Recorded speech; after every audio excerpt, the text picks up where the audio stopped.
Today, we're gonna learn how to add, duplicate, and delete that depression.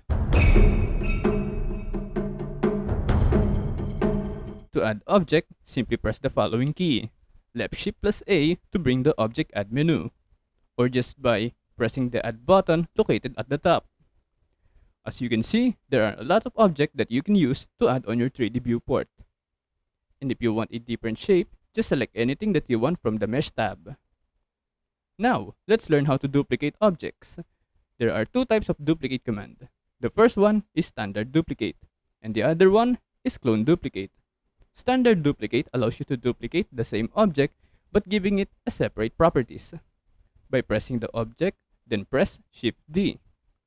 On the other hand, clone duplicate allows you to duplicate the same object but giving it the same properties as the original. By pressing the object, then press Alt D.